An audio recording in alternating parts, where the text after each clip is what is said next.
अस्सलामुअलैकुम। आज हम बनाएंगे कलेजी की रेसिपी। कलेजी को किस तरीके से साफ किया जाता है और किस तरीके से पकाया जाता है और इसको नरम और मुलायम कैसे बना सकते हैं और इसकी स्मेल कैसे दूर हो सकती है, सब कुछ मैं आपको तफसील से बताऊंगी। ईद के पहले दिन सबकी जो फेवरेट रेसिपी होती है वो होती है कलेजी। तो आप इस वीडियो को एंड तक देखें। अगर ये मेरी आज की रेसिपी आपको पसंद आए तो लाइक शेयर जरूर कीजिएगा। ये हम लेंगे कलेजी 750 ग्राम यानी 3 पाव हम ये कलेजी लेंगे। अब हम कलेजी को साफ करेंगे। पहले हम ये जो चर्बी साथ होती है कलेजी के साथ इसको हम उतार लेंगे। ये आप लाजमी उतारा करें क्योंकि ये कलेजी में जब हम खाते हैं तो मुंह के अंदर आती है जो खाने में अच्छी नहीं लगती, तो आप इसको लाजमी उतार लीजिएगा। अच्छा जी, अब ये जो कलेजी के ऊपर एक झिल्ली सी होती है इसको हम उतार लेंगे। अगर हम इसको छोड़ देंगे तो कलेजी जल्दी नहीं गलेगी, तो इसलिए आप इसको लाजमी उतार लीजिएगा, जिसकी वजह से कलेजी एकदम से गल जाती है। ये देखिए बहुत ही आसानी के साथ ये उतर जाती है। अगर हम फ्रेश कलेजी लेकर आए तो ये बहुत ही आसानी से ये झिल्ली सी उतर जाती है। अगर हम फ्रिज में रख देंगे तो थोड़ी सी मुश्किल होगी, लेकिन उतर ही जाएगी। ये देखिए हमने इस तरह कलेजी को साफ कर लिया है और झिल्ली को भी हमने इस तरीके से आप देख सकते हैं उतार लिया है। अब हम कटिंग करेंगे। पहले हम इस तरह कलेजी की लंबाई में कटिंग करेंगे और फिर इस तरह हम क्यूब्स में कट कर लेंगे। क्यूब्स आप छोटे या बड़े रख सकते हैं, लेकिन हम बेहतर तो यही है आप छोटे क्यूब्स में कट कीजिएगा। अब हम कलेजी की स्मेल को खत्म करने के लिए 3 चम्मच सिरका लेंगे और अगर आपके पास सिरका नहीं है तो आप लेमन का रस भी डाल सकते हैं और 1 चम्मच के करीब हम इसमें लहसुन का पेस्ट ऐड करेंगे। लहसुन और सिरका लगाकर हम अच्छे तरीके से मिक्स करेंगे और 10 से 15 मिनट के लिए हम स्ट्रेनर पर रखकर छोड़ देंगे ताकि इसकी स्मेल भी खत्म हो जाए और जो इसके अंदर थोड़ा बहुत ब्लड होता है वो भी निकल जाए। 15 मिनट के लिए हमने कलेजी को रख दिया था। ये भी आप देख सकते हैं काफी हद तक इसके अंदर से ब्लड निकल चुका है और ये एकदम साफ हो गया है। अब हम अच्छे तरीके से 2 से 3 पानियों के अंदर धो लेंगे और हाथों की मदद से हम इस तरह मल मल कर धोएंगे और दोबारा से हम स्ट्रेनर के ऊपर छोड़ देंगे ताकि जो इसके अंदर पानी मौजूद है वो भी निकल जाए। हम कलेजी को प्रेशर कुकर में बना रहे हैं, आप पतीले वगैरह में भी बना सकते हैं। अब हम लेंगे आधा कप के करीब ऑयल, 1 चम्मच के करीब हम जीरा ऐड करेंगे। जीरे को हम आधा मिनट के लिए फ्राई करेंगे और 2 अदद हमने बड़े साइज के प्याज लिए हैं जो हमने बिल्कुल अच्छे तरीके से चॉप कर लिए हैं। अब हम प्याज को फ्राई करेंगे। प्याज को हम तब तक फ्राई करेंगे जब तक गोल्डन कलर नहीं आ जाता। ये देखिए माशाल्लाह प्याज हमारे काफी हद तक गोल्डन कलर आ गया है। अब हम इसमें 2 चम्मच के करीब लहसुन अदरक का पेस्ट शामिल करेंगे और हल्का सा रोस्ट करेंगे।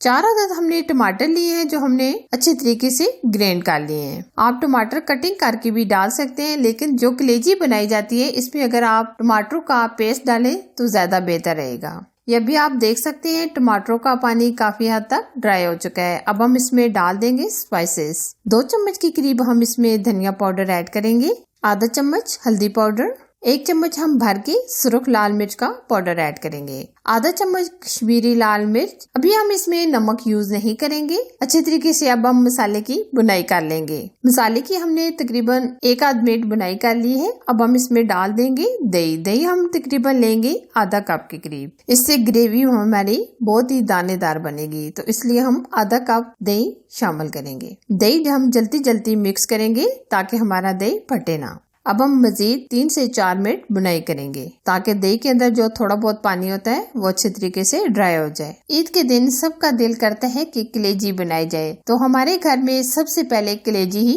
बनाई जाती है। मसाले की हमने 3 से 4 मिनट तक बुनाई कर ली है। अब हम इसमें डाल देंगे कलेजी। अब हम कलेजी डालकर 3 से 4 मिनट बुनाई करेंगे। अगर हम पानी कलेजी में से अच्छे तरीके से निकालेंगे, एक तो कलेजी की जल्दी से बुनाई हो जाएगी और दूसरी स्मेल भी खत्म हो जाएगी। आज की ये कलेजी इतनी अमेजिंग तैयार होगी कि बिल्कुल नरम नरम बनेगी। जब भी आप कलेजी की बुनाई करें तो बहुत अच्छे तरीके से बुनाई करें। कलेजी को भूनते हुए हमारे 5 से 6 मिनट गुजर चुके हैं। अभी आप देख सकते हैं ऑयल सेपरेट होना शुरू हो गया है। कलेजी हमारी अच्छे तरीके से भुन चुकी है। अब हम इसमें नमक ऐड करेंगे। नमक हम चाय का आधा चम्मच ऐड करेंगे। नमक आप अपने टेस्ट के मुताबिक कम या ज्यादा भी डाल सकते हैं। जब कलेजी की बुनाई हो जाए तो आप नमक शामिल करें, पहले नमक ना शामिल कीजिएगा। अब हम कलेजी को गलाने के लिए 1 गिलास के करीब पानी ऐड करेंगे और ऊपर से प्रेशर लगा देंगे। प्रेशर हम 10 मिनट के लिए लगाएंगे क्योंकि कलेजी हमारी झटपट से गल जाएगी। कलेजी को पकाते हुए हमारे 10 मिनट गुजर चुके हैं। अभी आप देख सकते हैं पानी मुकम्मल ड्राई हो चुका है और कलेजी बहुत अच्छी तरीके से गल चुकी है। अब हम खुले बर्तन में डालकर बुनाई करेंगे। इसको हम पैन में शिफ्ट कर लेंगे। अब हम कलेजी की बुनाई करेंगे। अब हम इसमें डाल देंगे 7 से 8 हरी मिर्चें। हरी मिर्चों को कुछ हमने कटिंग करके डाली है और कुछ हमने साबुत इस तरह छोड़ दी है। और साथ ही हम इसमें बहुत सारा डालेंगे हरा धनिया और मजीद हम 2 से 3 मिनट तक बुनाई कर लेंगे। और लास्ट में हम इसमें 1 चम्मच के करीब जीरा ऐड करेंगे। अब हम फ्लेम ऑफ कर देंगे। या आप देख सकते हैं बहुत ही अमेजिंग कलेजी हमारी रेडी हो चुकी है। ये आज हमने झटपट कलेजी तैयार की है। आप ये कलेजी मेरे तरीके से बना कर देखें, सबको बहुत ज्यादा पसंद आएगी और सबसे बढ़कर ये झटपट तैयार भी हो जाती है। फाइनली अगर आपको रेसिपी पसंद आए तो लाइक शेयर कीजिए। चैनल पर नए हैं तो चैनल को सब्सक्राइब कीजिए। साथ ही के बेल आइकन को प्रेस करके ऑल पर जरूर सिलेक्ट कीजिए ताकि मैं इसी तरह अच्छी और यूनिक रेसिपी आप लोगों के साथ शेयर करती रहूँ। Thanks for watching. Allah Hafiz.